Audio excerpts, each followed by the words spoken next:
Okay, hi everybody. Most of us have been taught that manifesting it's a job. We do the techniques, we write the journals, we repeat the affirmations, and we spend our days nervously checking our bank accounts to see if it worked yet. His name was Abdullah. He was black Ethiopian rabbi living in Harlem during the Great Depression. He didn't use techniques to get things. He didn't plead with the universe. He simply lived from the absolute conviction that he was God in a physical body. While Neville became the famous teacher, Abdullah was the master who shattered Neville's imagination, limitations. Today we're going to look at the exact uncompromising rules Abdullah lived by and how you can use them to stop chasing and to start ruling your reality. For those that don't know me, my name is Susie, and the goal of this video is to talk about Abdullah. I'm obsessed with him. He was Neville Goddard's teacher, and he taught him so many things. And the goal of this video is to understand his mindset, his way of moving, and like his identity. Like, who was he? How did he view the world? How did he view himself? Because once you understand how he lived life, it's gonna help you to live life in a way that everything works in your favor. You are fully supported. You have everything you want out of life effortlessly. And I also want to share some of his stories. So welcome to my channel. So first here we have the core mindset, and you are already in Barbados. So the famous story of Abdullah is the legend of winter 1933. Neville Goddard was broke. He wanted more than anything to travel home to his home country of Barbados, but he had zero money. When Neville went to Abdullah's apartment to discuss how he could get there, Abdullah didn't offer a 5-step manifestation guide. He literally refused to discuss the physical steps. He looked at Neville in the eyes and he said, like, you are not going to Barbados, you are in Barbados, and you went first class. So every time Neville Goddard would go to see Abdullah and like complain or like talk about limitations, Abdullah would literally close the door in his face and leave. He did not play. Abdullah doesn't talk about limitation. He doesn't care about it. Like, if you go to see him, you're like, I have this problem, I have this bill to pay, but the moment you say but, the door is already in your face. That was Abdullah. Whenever Neville tried to bring up his empty pockets or reality of his 3D world, Abdullah wouldn't hear a single word. If Neville persisted, Abdullah would literally walk out of the room and slam the door. Why? Because Abdullah did not believe in future manifestation. He believed that your manifestation is a reality that exists right now. It is already a finished fact in the only reality that matters, your consciousness. To discuss how and when it will happen, it is an insult to the creator within you. So the moment you would ask, okay, but how, or okay, but when, it was a disrespect. You're being disrespectful, literally. You know you have your car of your dreams, you know you have the life of your dreams, but you're asking me how and when? Okay, so you don't believe in yourself. That was his way of thinking. So the moment you are thinking about the how or the when, you're disrespecting your desires, completely disrespecting them. So be careful with that. Okay, so Abdullah thought that you must live, walk, sleep, and breathe as if your desire is already your physical reality. You don't try to get there, you are already there. So remember this, the moment you ask yourself how, when, you're out. You're not in that ideal state, okay? But it's normal to catch yourself. I love it now because now that I'm doing more research on him, my way of living life is different because I think of like, oh, how would God act, or like how would Abdullah act in this situation? And when I feel like, okay, it resonates, then I move that way. If I feel like it doesn't resonate, then I'm not doing it. So on the section number 2, we have uncompromising authority, no second causes. This one, French kiss. Most spiritual seekers have what we call a second cause. They believe in astrology, economy, calories, genetics, karma, or luck. Abdullah had 0 second causes. Really important to remember this. He believed that absolutely nothing outside of his own mind had any power over him. And he lived this to a degree that would shock modern health gurus or whatever. I have a story about this here. Neville Goddard was shocked because Abdullah, He lived through his 80s, 81, I think, and he had a body of a young adult. He looked great, and he would eat a lot of rich foods and heavy starches and drank straight gins by glassful. He would literally drink 3 glass of glass of water, but gin, straight gin. He would drink it one shot, and his body was good. His body was super healthy. He ate no vegetables. He loved eating desserts and food that wasn't necessarily good for him. And yet he had the body of a young man, flawless eyesight, boundless energy, and perfect health. This is how he lived life. He did not care about the collective consciousness. If you eat so much, you gain weight. If you eat less, you lose weight. All of those conscious beliefs that we all share, he was in his own world, in his own reality, and he created his own rules.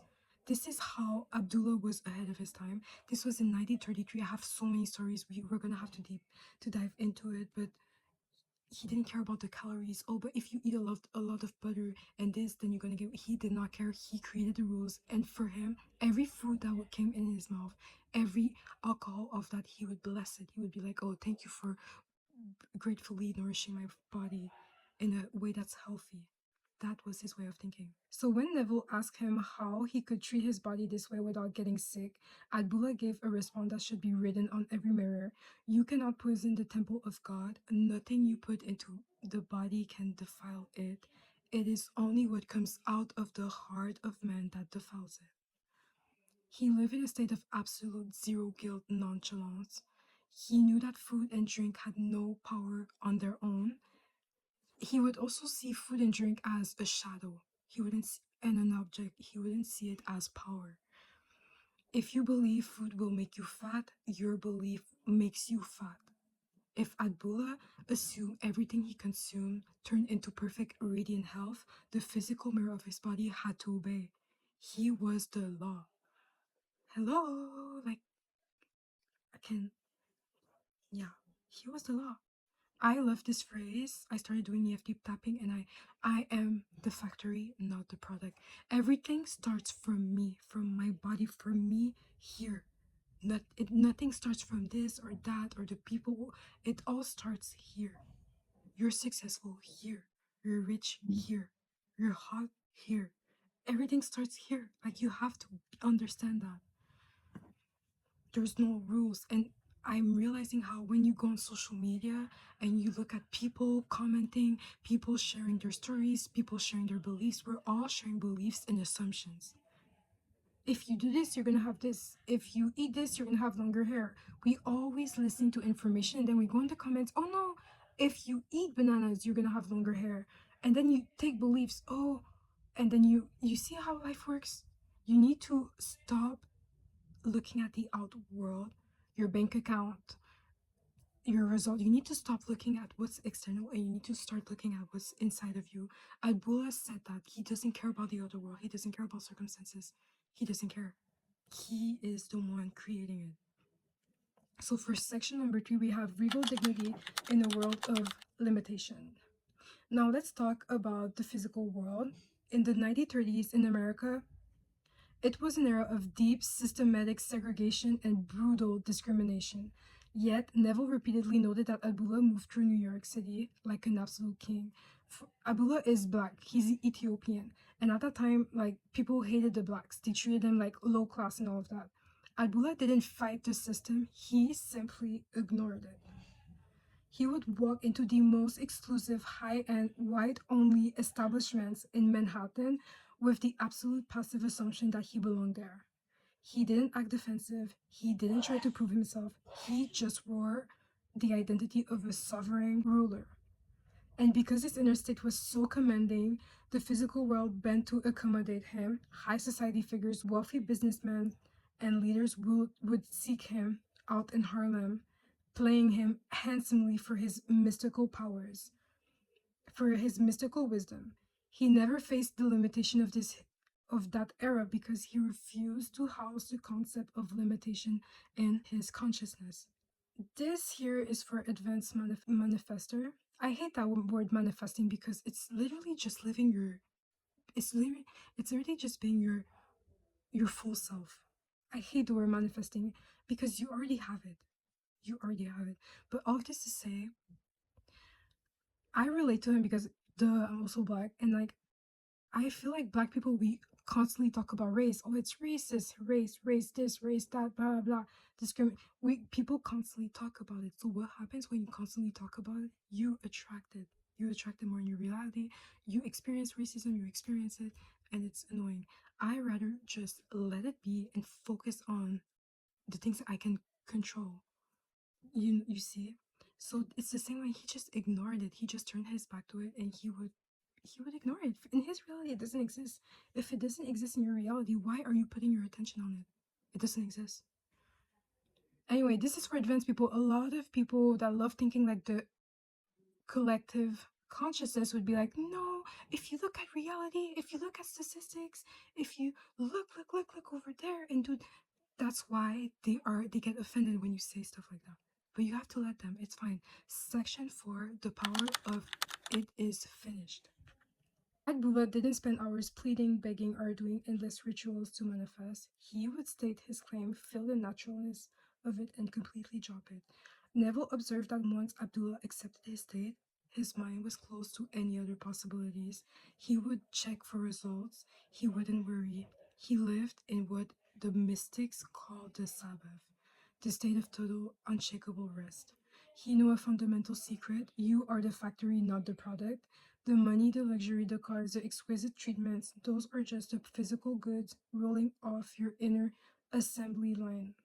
So all your assumptions and your beliefs about yourself. If a factory runs out of stock, the owner doesn't panic and cry. They don't beg the empty shelves to fill themselves. They just keep the machinery running because they know they can produce infinite supply. Your imagination and your assumptions are the factory floors. Keep those running, and the physical world has to deliver the goods.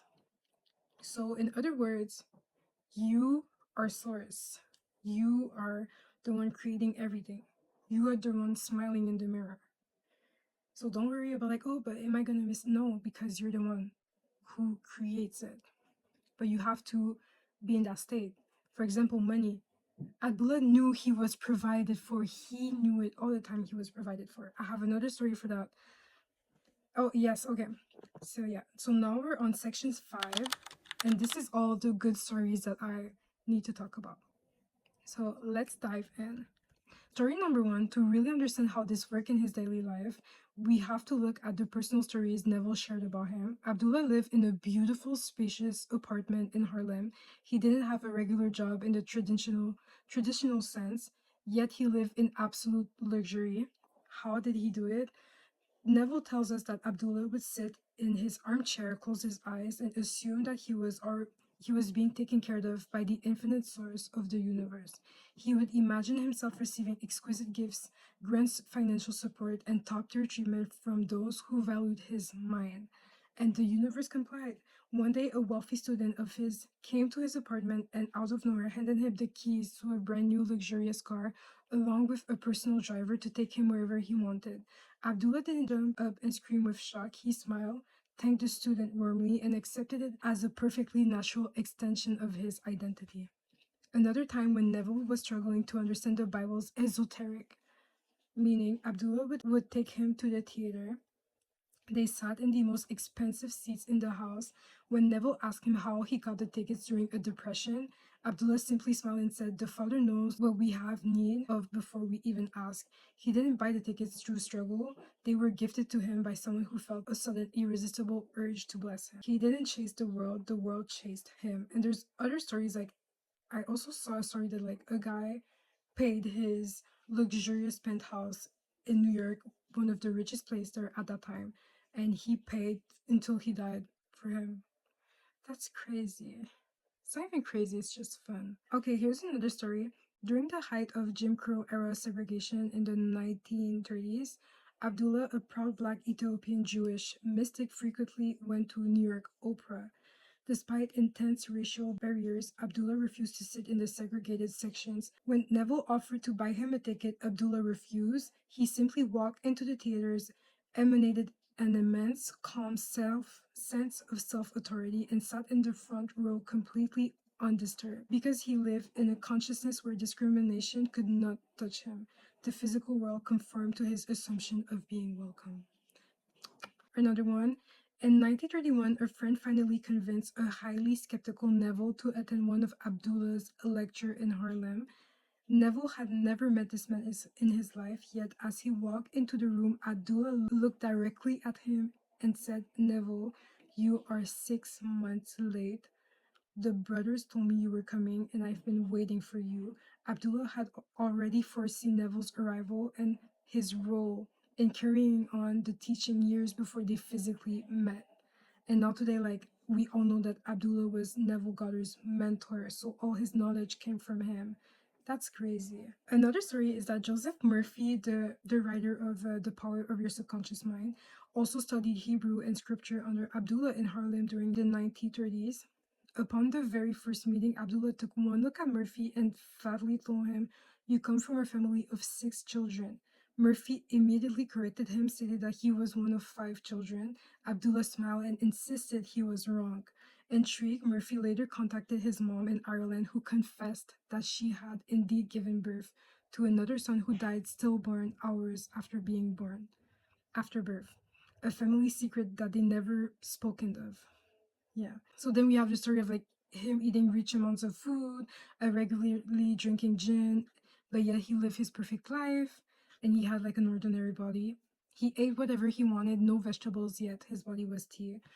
I think it's last story, but Abdullah lived in a beautiful, spacious apartment on West 72nd Street in New York City, one of the most expensive and exclusive areas at the time. He did not have a standard job or career. Neville once asked him how he was able to afford such a luxurious place during the height of the Great Depression. Abdullah looked at him and explained that he simply went the silence of his imagination, assuming himself of being completely provided for, and felt the gratitude of having his needs met before they physically manifested. Shortly after he made this assumption, a wealthy, prominent New York businessman who had attended one of his lectures was so deeply moved by Abdullah's wisdom that he stepped forward and insisted on paying Abdullah's rent for the rest of his life. Abdullah didn't have to chase the money. His state of complete relaxed saturation literally pulled the exact person into his life to handle it. So it's very interesting to understand, but his mindset of Abdullah was the outer world has absolutely no power of its own. It is a projection screen. Everything starts with your beliefs, everything starts with your assumptions, everything starts with your consciousness. And everything around you, it's a screen. You're like watching a movie. So if you believe the world is segregated, you will experience segregation. If you believe you are limited, you will experience limitations. But if you stand completely rooted in your own inner royalty, the physical world has no choice but to bend, clear the way, and drop the ticket, the money, and the miracles right into your lap. I also want to say, like, I've talked about Joseph Murphy, the one who wrote the book The Power of Your Subconscious. I read it, a part of it, and I personally feel like there's a bit of limitations in the book. Abdullah was really like, you want something, think about it and you have it. Not even think, yeah, think about it and you have it. But with Joseph, it feels like, oh, it feels more structured and more like, okay, you take these steps and then take this, and then you cannot say no, because if you say no, your mind is, you see it. But with Abdullah, it's like there's nothing else has power but you. So it's my mindset. To each our own. All of this to say, if Abdullah were sitting in front of you right now, looking at your life, your goals, your desires, he would look you dead in the eyes and say, "Why are you talking about trying to change your identity? Why are you asking how it works? You are not trying to be wealthy. You are not trying to be loved. You are already there. You are already a master and you are being treated exquisitely right now. Now close the door of your doubts, put on your royal robe, and walk through the world like a king or a queen you are. Stop looking at your bank account. Stop comparing your life to others. Take a deep breath. Let out that sigh of relief and remember you are the factory. Everything starts from you. If this message clicked for you today, write "I am the factory" in the comments. So this is my video for today. I loved doing this video because Abdullah, honestly, Neville Goddard, even Neville Goddard, like his work is just wow. And then Abdullah too, his way of thinking, his way of moving through life, completely against the crowd in his own way. And I bet he lived one of the most beautiful lives. And yeah, no, I really hope that you understand. Stop with the how or the when. You're disrespecting yourself and you're not believing in it, or you wouldn't ask it. Act like it. You already have it. So thank you for listening. Have a beautiful day.